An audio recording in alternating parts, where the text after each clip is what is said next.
And when you're sitting with a child in the hospital, you're not looking at your phone. You're holding their hand. You're looking into their eyes. You're opening your heart. Hello, and welcome to At the Podium with me, Patrick Huey. At the Podium is a multimedia platform that brings together people from a diverse background of lives, careers, and experiences who all share one thing in common. They have stepped fully into the transformative power of finding and raising their voices to make an impact on the world we live in today. At the Podium holds a space for everyone to share their stories, to be heard, and to bring us inspiration. Today, I'm thrilled to share the podium with Travis Suit.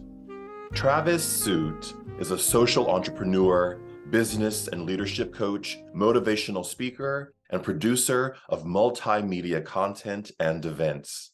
Travis is a graduate of the University of Central Florida with a focus in business management and entrepreneurship. Travis has founded multiple companies and lifestyle brands and has developed a variety of highly successful multimedia and event management projects by extending these brands through the creation of large-scale public events, entertainment, music, and merchandise. As a proud father of a beautiful daughter named Piper with cystic fibrosis, Travis turned his focus toward becoming an advocate for the CF community and founded the Piper's Angels Foundation. Travis created the Crossing for Cystic Fibrosis, an 80-mile endurance paddle challenge to raise money and awareness to support the CF community. Travis was recently named Nonprofit Executive of the Year. Travis, welcome to At the Podium. Thank you so much, Patrick. It's an honor to be here with you. I'm so happy that we were able to make this happen today. This is actually, I was thinking, what would be a really good Valentine's Day episode? And I thought your story, this incredible love that you have for your daughter and the entire CF community would be a perfect Valentine's Day love letter to the world. So thank you for making time for me today. Yeah, you're welcome. Thank you. That's beautiful. I love that. I appreciate that. And I'll definitely share that with my daughter. Oh, awesome. So I was doing a little research and I found this beautiful quote from you about Piper. And you wrote, I'm going to read it.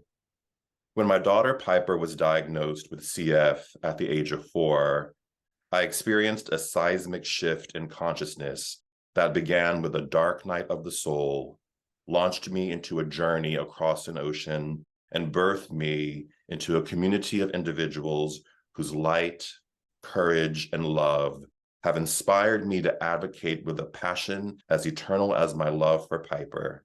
I consider it an honor to bear witness to the lives and legacies of every CF warrior. They have been my greatest teachers. So your daughter Piper was 4 years old when she was diagnosed with cystic fibrosis.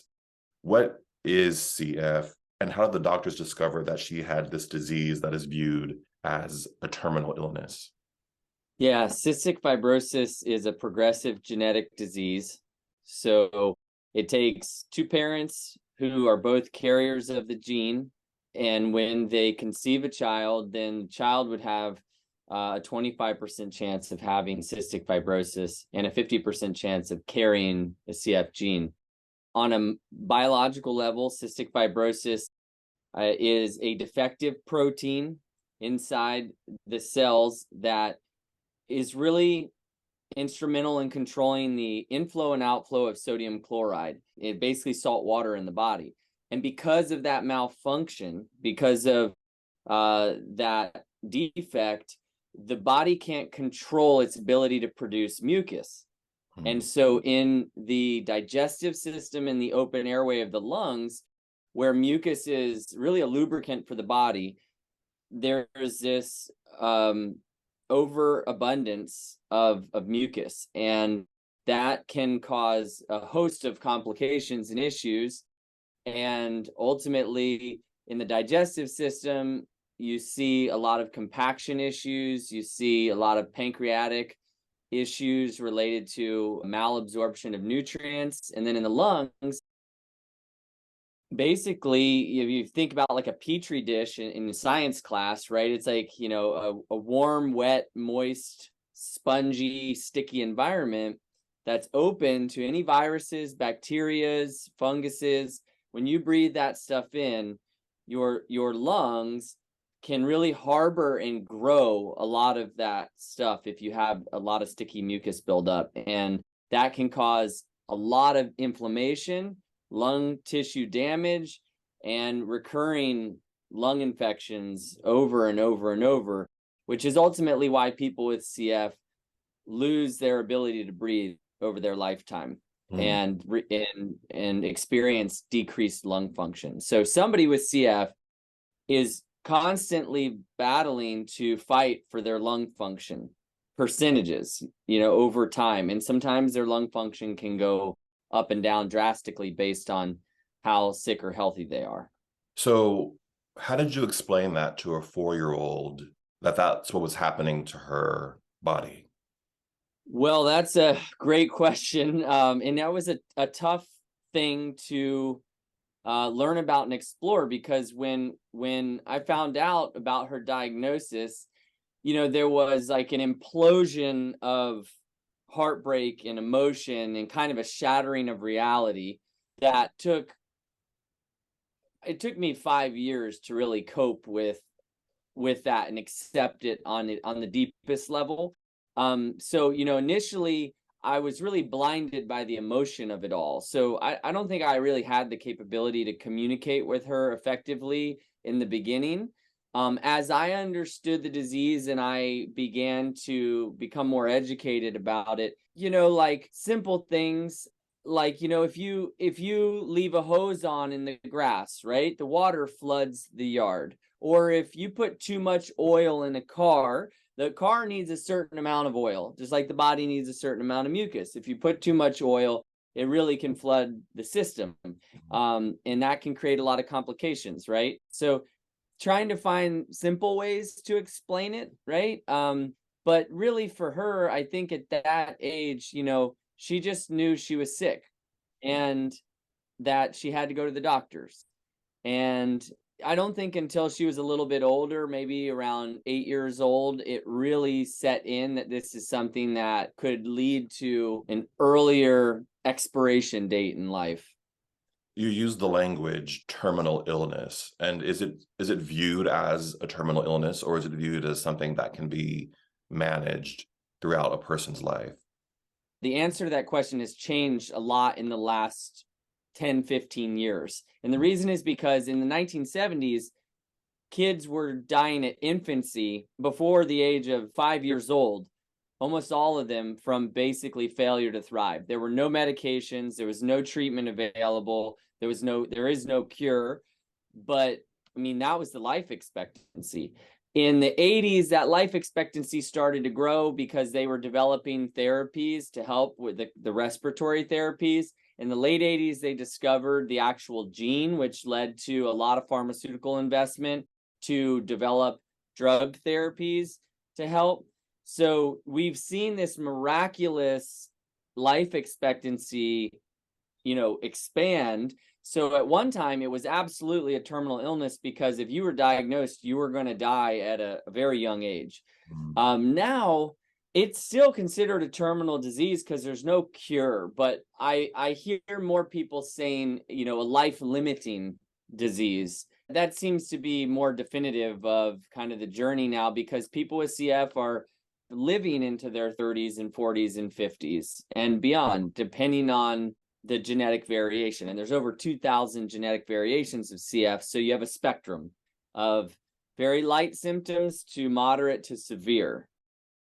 You described the moment when you found out about this diagnosis as a dark night of the soul that went on for about 5 years until you were able to sort of wrap your own mind around it, what this meant for her life and for your life. When you found out, what type of emotional, medical, and financial support was there for you through this process? Yeah, emotionally, I'm so grateful that I had family and friends and a circle of support that really were cheerleaders in my corner. Um, it makes me emotional to think about it now, just how many people really showed up for me in my life at that time. You know, financially, we didn't really know what we were in for and what the costs of this disease could mean to the family. And really, we're very fortunate to live in a country where kids with rare diseases and terminal diseases are often taken care of by different government programs. So a lot of the in the hospital treatment, a lot of the medications and equipment that she needs are covered, but it was more balancing the doctor's appointments, taking time off work, traveling to and from the hospital because her hospital is a couple hours away, because she can't just go to a normal hospital. She goes to a very specific care clinic for cystic fibrosis. So balancing that with her mom at the time, and that can place some level of financial burden on the family. But it was a roller coaster for sure. How did you manage it? How did you find your way through? Well, it was like a Swiss Army knife. I tried everything, like everything. Yeah, And I'm really open and honest about that, because the path to healing can look like so many things for so many different people. And healing that type of heartbreak was really tough. It was really hard. And I relied on trusting people around me and listening, to people who knew more than me. I think one of the biggest things that really created a lot of empowerment was realizing there was a community of people that had been going through this and talking to other CF parents and seeing what they've been through, right? And that gave me hope for Piper's future. Discovering this amazing connection to the ocean and saltwater therapy for Piper was, put us in this positive environment and gave us an outlet, gave us some level of control to help with her illness, was really helpful. And I did, I tried a lot of alternative things too to really try to cope with the grief, and meditation. I even tried some psychedelic therapy to like really break free of the grip of what I was experiencing. I really tried everything, and I just feel very blessed and fortunate that I have a faith that was challenged, right, at that time. yeah, of course. But over time, that healing has become, and that journey has taught me so much and has created a depth of faith that is really unshakable at this point. And I'm so grateful for that in my life, to having gone through that, and Piper's soul journey teaching me that, and it, like I said, it took me 5 years to go from seeing this as something really tragic to a gift, to seeing how much adversity can bring so much good into your life. Mm. How did this diagnosis impact your relationship with her mother? Well, she is a great mom. Mm. And I had an older friend, a woman, tell me when this happened that these types of diagnoses can either tear a family apart or bring them together. And luckily in our case, just looking at this little girl and seeing what she was going through and seeing her sick, seeing her physically having coughing fits and staying up at night and and feeling, the burning sensation in her body of her lungs and pain, and watching her do these treatments every single day, it keeps your perspective pretty grounded. Mm. Because it's in your face every day, right? It's like morning, you're doing treatments, she's taking pills, middle of the day, evening, when, eventually, like going to her doctor's appointments, and, really, it's a lot of information. It can be overwhelming, but we found a way to tag team it. And I don't, when I meet CF moms who are kind of single moms, right? Or parents, or that are in really challenging situations. Sometimes parents have more than one child with CF.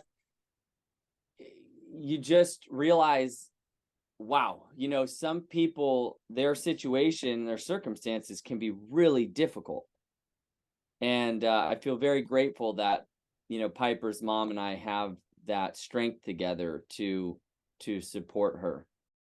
You described the diagnosis and people living with CF as buying more time. Can you go deeper into that?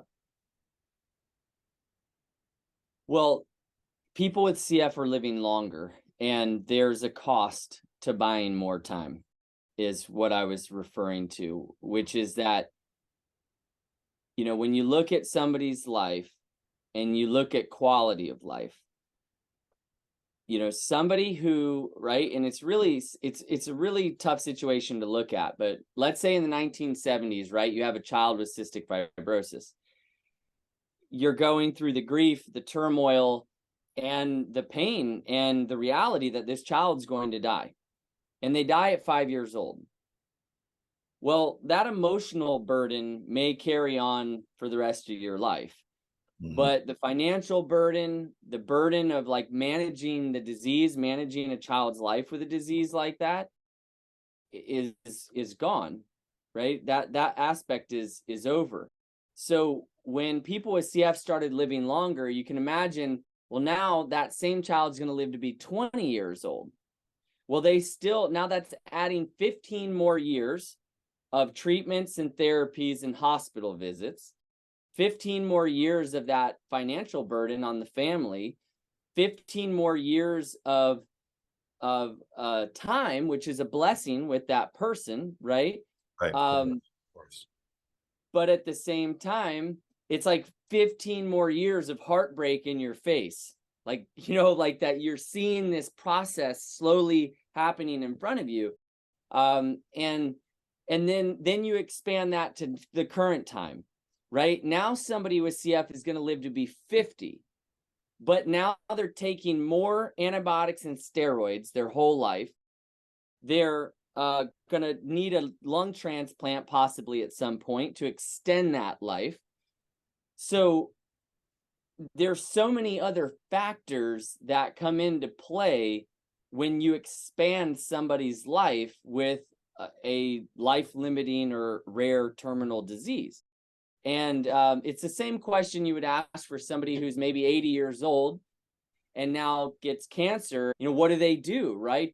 How do they look at the quality of life and what they're willing to go through to live a little bit longer, a little bit longer, a little bit longer? So it's a really tough topic on some levels because, it's amazing that we have the capability and live in a day and age to help our family and to help heal people. And then we have this medical system that is so advanced that they can develop these treatments and therapies.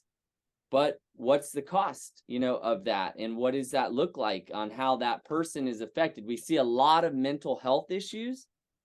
So that's a major cost, is like, well, you might live 20 years longer, but if you didn't think you were going to live that long and you didn't plan to go to college, you didn't plan that you were going to have a family because you thought you were going to be dead, and now you have 20 more years to live, your life may not look like what you would have dreamed it to be.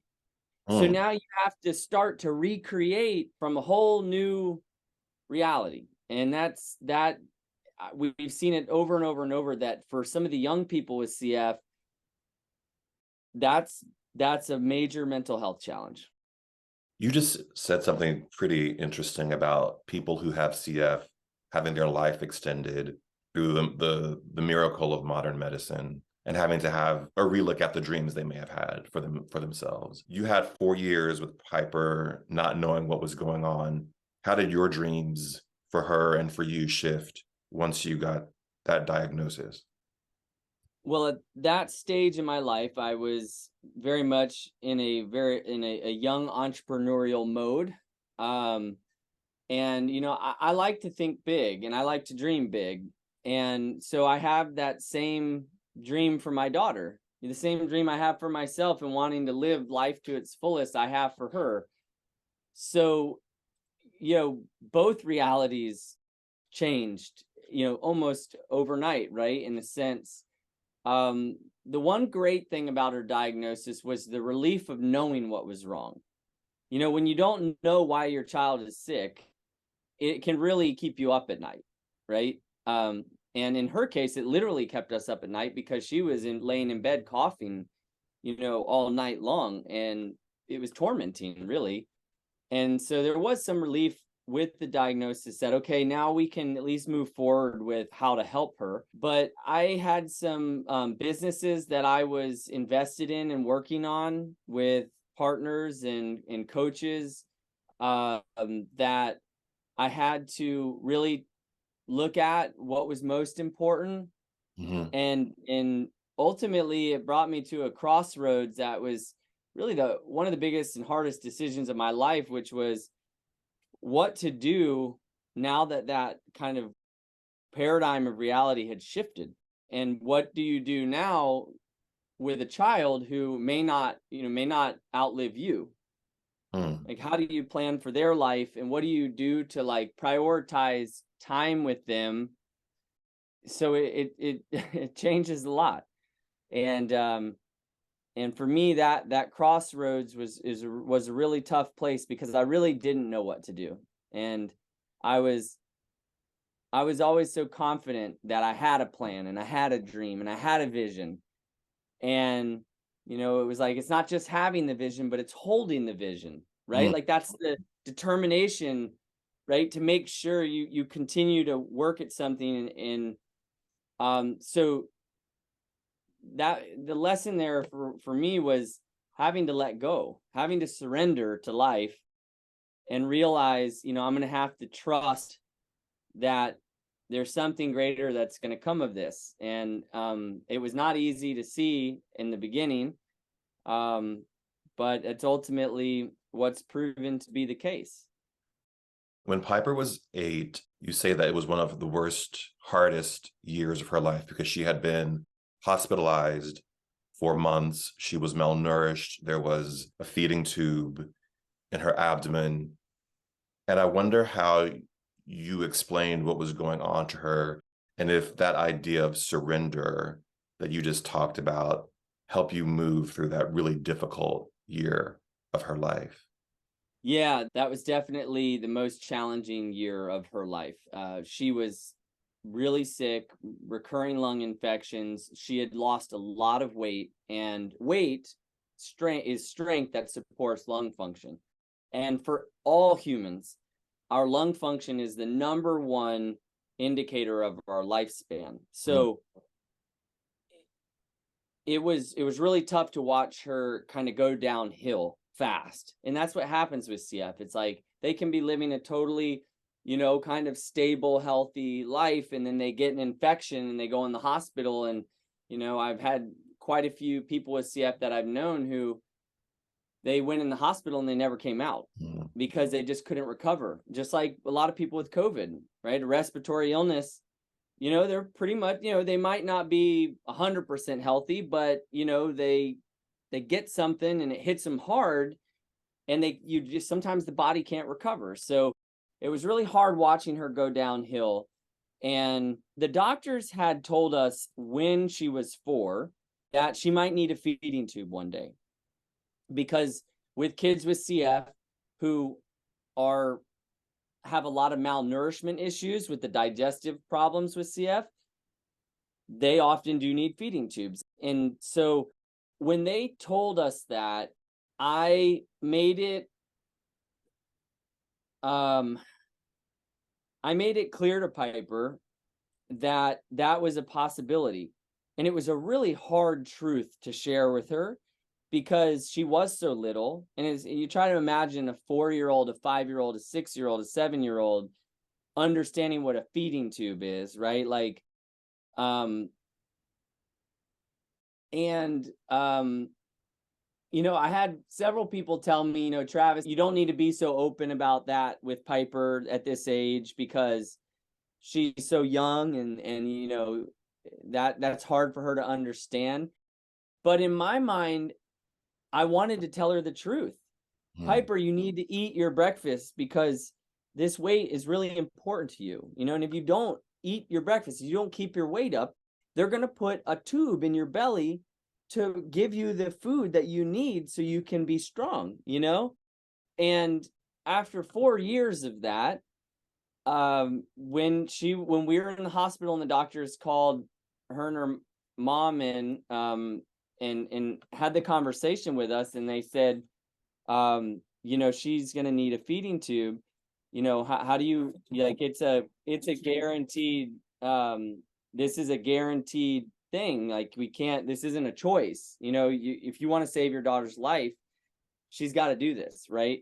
And so how do you want to tell her?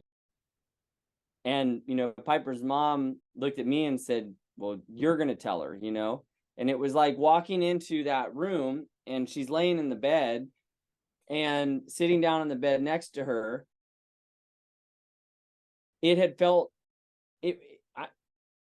to try to like wrap your head around sharing that in that moment is very, very challenging. But I had at least known and felt that I had been honest with her and I had told her the truth. And so this wasn't the first time at 8 years old she was going to hear that truth. And sometimes the truth can be really hard to share. And so when I told her, she got really upset, right? Like she started crying, and after about 30 seconds, she kind of, the crying subsided, and I coached her through taking a couple deep breaths, and she worked through it. And she went into the surgery, and she went into that experience so courageous. And you see that in the CF community. Sometimes parents aren't honest with their children because the parents' fear ends up, reflecting back onto the child. Right. And honesty is so important when it comes to going through something hard, and really looking people in the eye, because they want to know the truth. People really ultimately want to know the truth, and they want to know that you're somebody who's going to share that with them, because it just, you really have to crack your heart open to do that.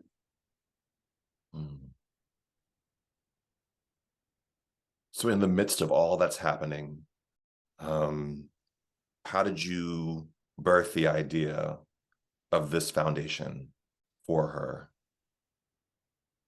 Well, the foundation really started because of the event, that the fundraiser that I had created, which came from the inspiration of learning that the ocean had these positive healing benefits for people with cystic fibrosis. So at Piper's first clinic appointment, the respiratory therapist, we were asking questions like, well, what sports should she participate in? Should she be doing swimming, playing soccer? What's best for her?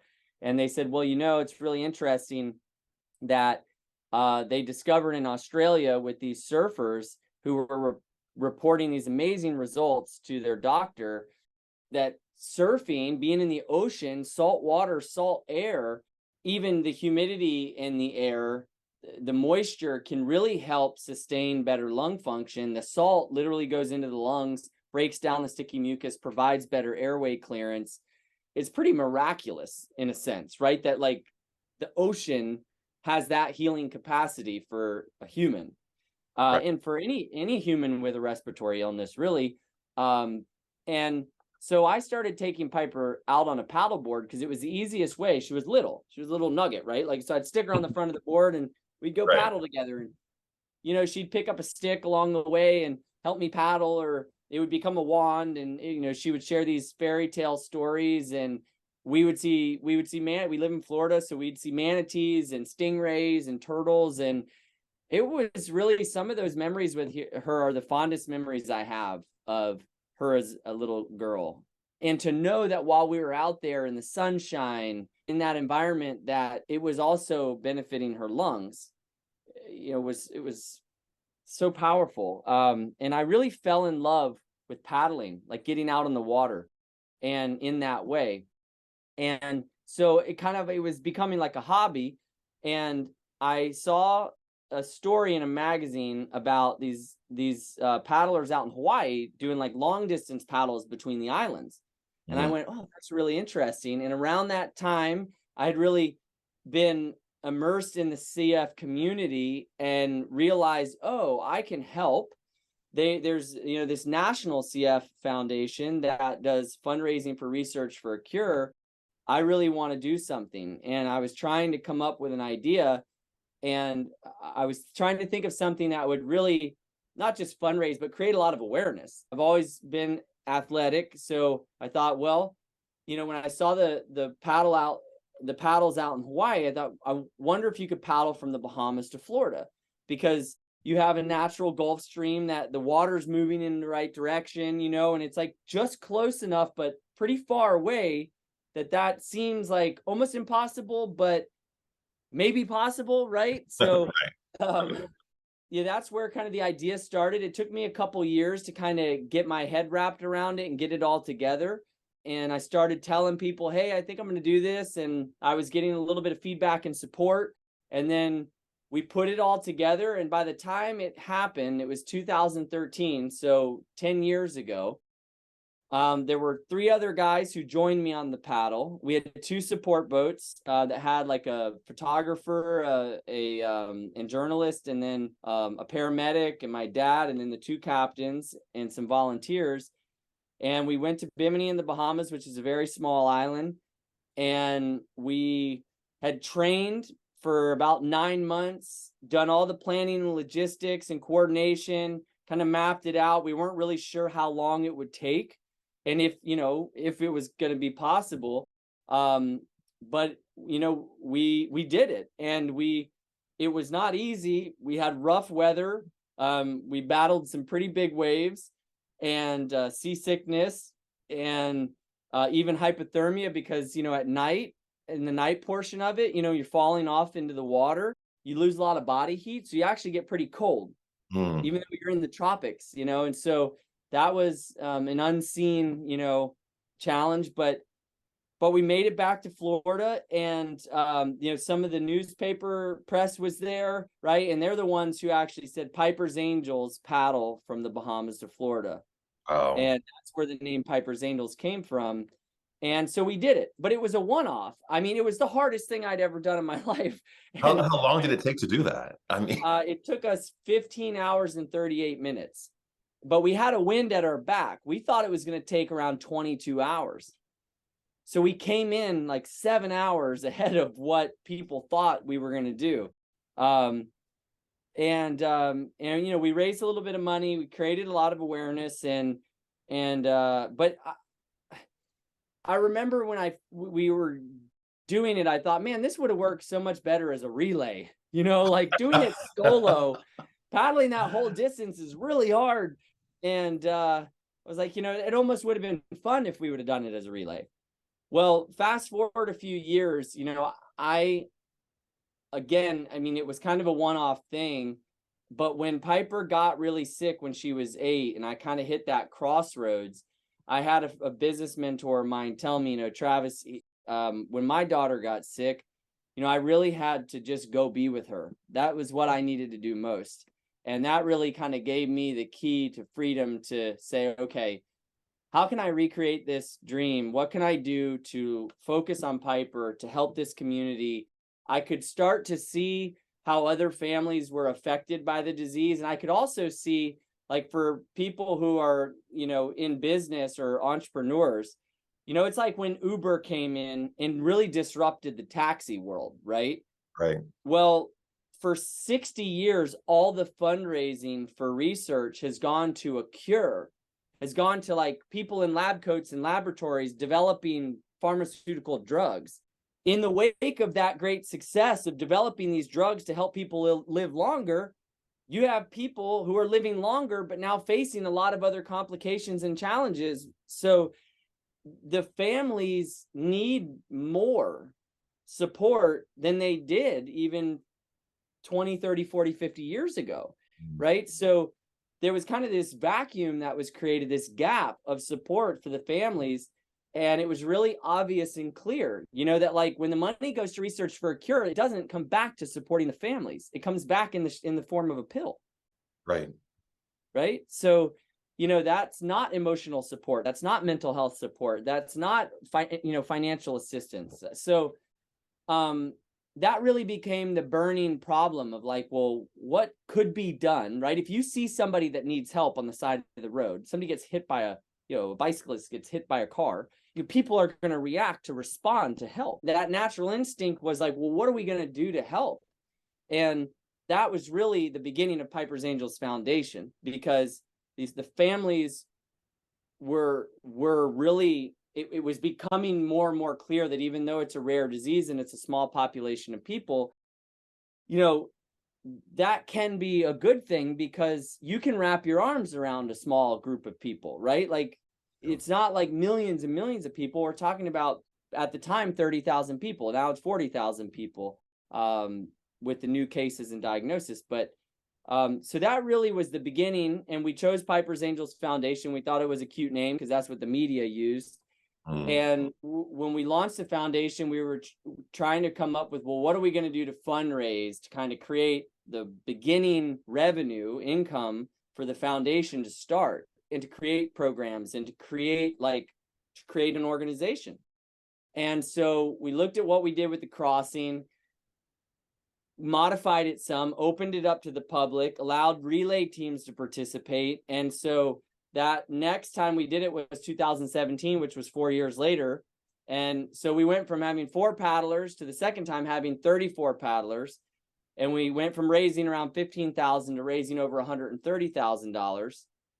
And so later that year, I basically, we formed our board of directors, I took a part-time role, right, with the foundation, and then started to build it. And then we focused on building the crossing into an even bigger event. And the next year we had 100 paddlers and we raised over $280,000. And so over a period of time, the event kept growing so substantially that we were able to use the resources and the fundraising from the event to build out the organization and create the programming. And we're going into our 7th year, and we're now one of the most impactful grassroots organizations in the country for cystic fibrosis by measure of reach, revenue, and impact. So you're out there on the ocean, the first one from Bimini to Florida, for 15 hours. What are you thinking about? Are you thinking about Piper? What was driving you to swim that far? Well, you're thinking about a lot because, at first you're really overwhelmed by how daunting the task is, right? Like, and then, you also are a bit overwhelmed by how small it makes you feel.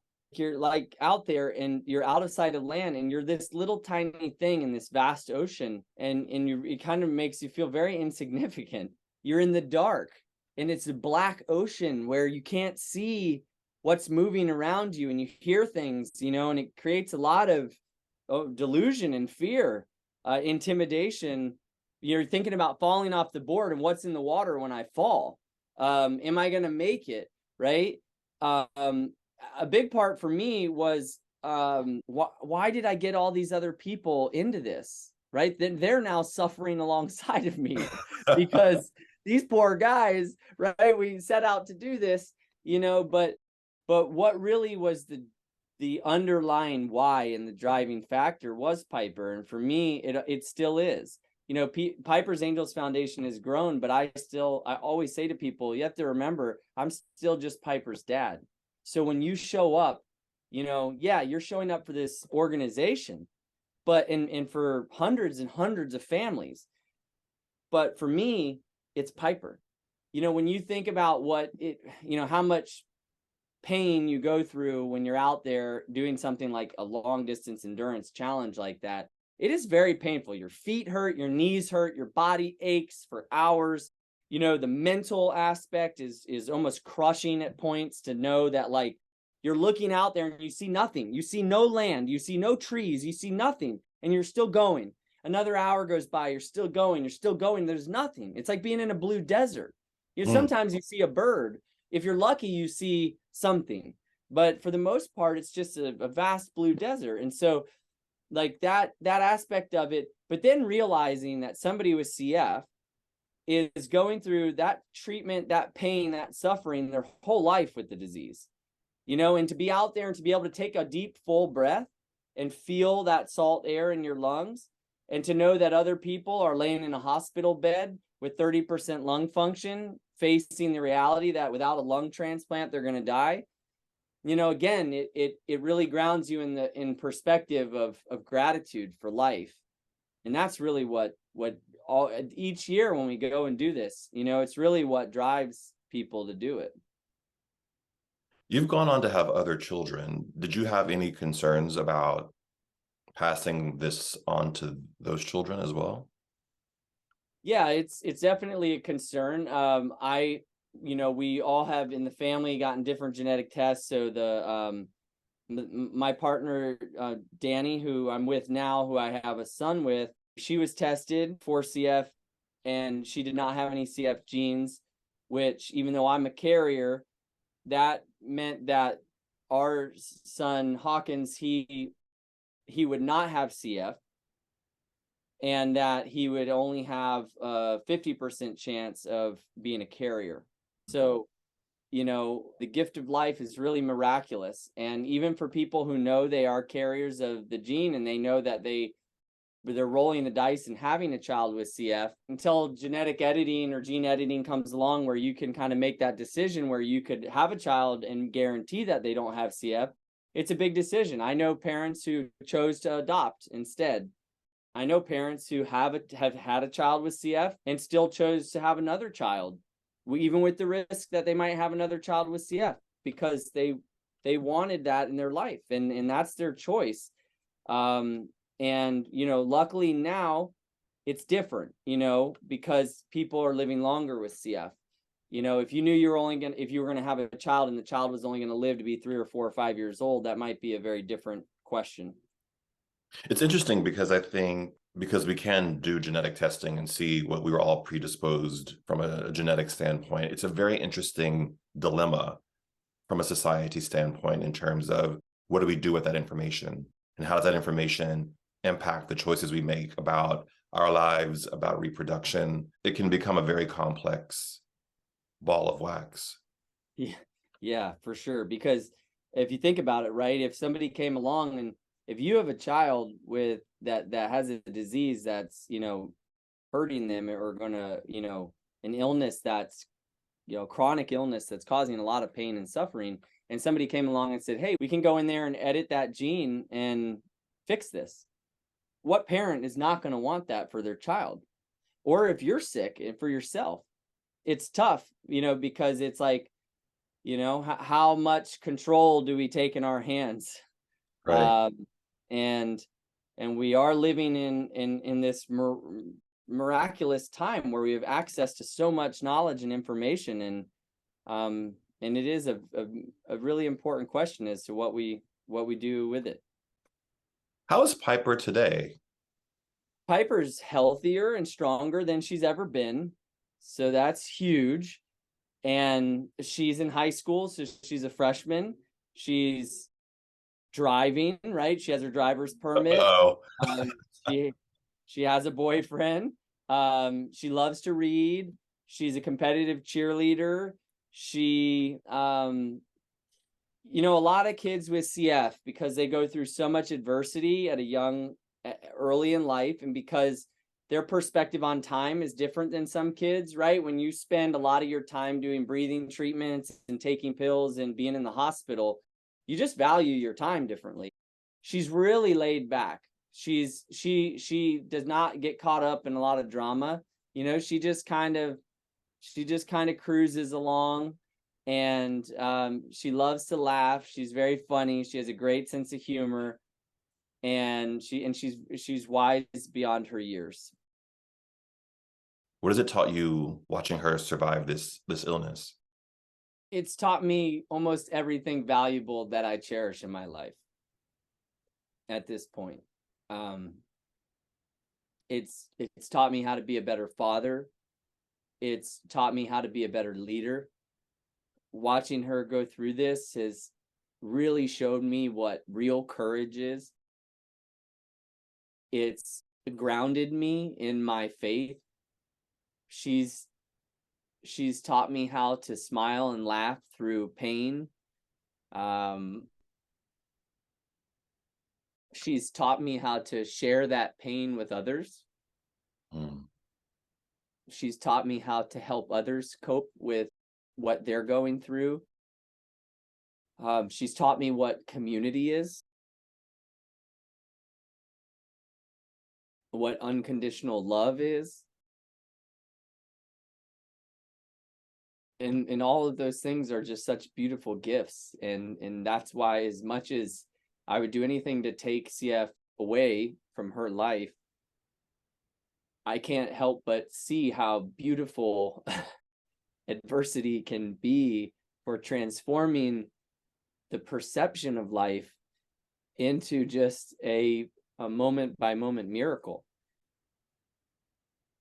And I wouldn't trade anything for the life that we've had together. And you know, when I see other parents around their children and they're on the phone and they're not paying attention, they're not being present, you know, Piper's taught me how to be present. You know, when you're sitting with a child in the hospital and they're in pain, you're not looking at your phone. You know, you're holding their hand. You're looking into their eyes. You're opening your heart. And she's taught me how to show up, because when things are hard, a lot of times people have resistance to that. Right. So it's like, you know, everybody has that feeling, gets that feeling like, do I really want to take that phone call? Do I really want to go to that meeting? Do I really want to go to work today? Do I really want to show up? But we have a responsibility, an ability to respond. And she's taught me that that's really one of the most fundamental and simple and powerful things in life, is just showing up for each other. The way you, Patrick, are showing up for all the people that you're giving a platform to have a voice. You're showing up. And those people are showing up in some form or fashion. We use this as a tagline in the crossing, but so it's it sounds a little cliche, especially in our circle and community, because we've used it so much, but it's really true. She's taught me how to be bold in the face of fear. And that has been really transformative in my life. You're such an angel, or Piper. Who are the angels supporting you? Well, she's my angel. She is my number one angel. I mean, when I look at her, I'm like, wow, she really is an angel. Like, she showed up here to teach me and show so many people what community and love is. Like, I mean, what a choice to show up in this life to do that, right? What a blessing. But at this stage in the game of life for me, it's hard for me not to see everybody as an angel. Everybody, even the people who are, you know, your haters, or the people who, you know, like even seeing the value that they're bringing you is like, how are you not grateful for what they're teaching you in that moment? So I think we've got a world full of angels that maybe just don't see that in themselves, you know. What has been your biggest leap of faith so far? Going from seeing the world out there as something separate to seeing the world out there as something that's really in me. and seeing God in everything, in everything, in everyone and everything. And that's been a leap that is just, it's shifted me into a whole different world, a world of unbound peace, feeling peace, at peace with everything, at peace with the fact that my daughter has this disease, at peace with the suffering in the world, and at peace with the fact that I don't know everything, right? I actually, the more I've looked for the answers, I just keep finding more questions. So like surrendering to that and trusting, like I didn't know you a few months ago, right? But just trusting that, those opportunities and those gifts are going to show up, and they're going to show up in maybe really surprising ways, right? I never knew the greatest gift in my life was going to be my daughter in this disease. It has changed everything. This season, I've really wanted to focus on talking to people who have found their voice or using their platforms to bring a message to either their little community where they live, or even broader than that. And I wonder what your message is for us today. I think the most profound and the most simple thing that I've learned from CF, the community, my daughter, being around people with a rare disease or a chronic illness, is that adversity is the starting line for courage. And courage really becomes the fuel for inspiration in our life. And from there, inspiration can really open the door to devotion and being fully devoted to something meaningful and purposeful in life. And that equation, I think is the best thing I can share. Travis, thank you so much for your time today and for telling your story and Piper's story. What a perfect Valentine's gift of love. Yeah, absolutely. Yeah. So much love. There's so much love. Thank you. Thank you. Thank you. Thank you. And to those of you who are watching or listening, remember, we all have a voice. Use yours wisely. For everyone, thank you, Travis. Thank you.